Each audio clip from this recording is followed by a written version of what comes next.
Welcome to Grima, where stories are not just told, they're uncovered. This is where forgotten memories resurface, shadows whisper behind closed doors, and the things you buried deep find their way back. Make sure you're somewhere safe. Turn off the lights. Put on your headphones.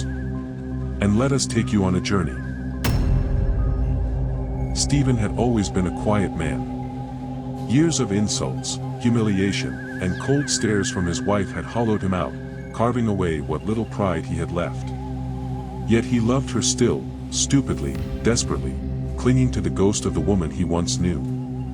It was raining the night it happened.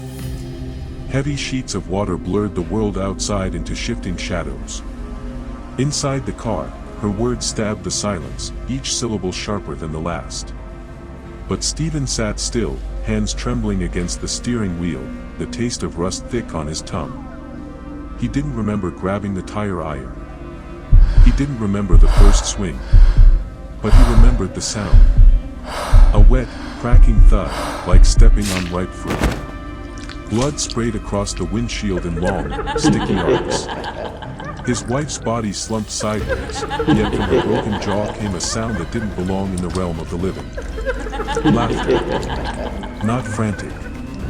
Not terrified. Mocking. Stephen stared in frozen horror as the body spasmed, her one good eye rolling in its socket, the ruined mouth splitting wider with every hideous chuckle. He struck her again. And again. Each blow should have ended her mockery. Each blow only made it louder. At some point, he found himself dragging her inside, the corpse giggling and whispering vile things that gnawed into his mind like maggots. In the garage, under the cold, stuttering light, Stephen decided he had to silence her. The hacksaw screeched against bone, the metal teeth biting deeper, spraying black-red ichor onto the concrete floor. Arm, leg, torso, each piece tossed aside in a growing mound of ruin. And still, from the severed head, came the whispers. A broken, gurgling voice, words slipping into his brain like smoke. You can't leave me, Stephen. I'm part of you now. For 4 endless days, he listened. The voice never faltered. Even when the tongue dried and cracked, even when maggots nested in her sockets, she laughed. On the 4th night, something changed. The head, crusted with blood and rot, blinked and smiled. Stephen didn't cry. He didn't scream. He simply sat down on the stained concrete, rope coiled in his lap, and stared back at the only thing that had ever loved him enough to never, ever leave. Above the rain, above the howling wind, he could still hear her whisper. Do it, Stephen.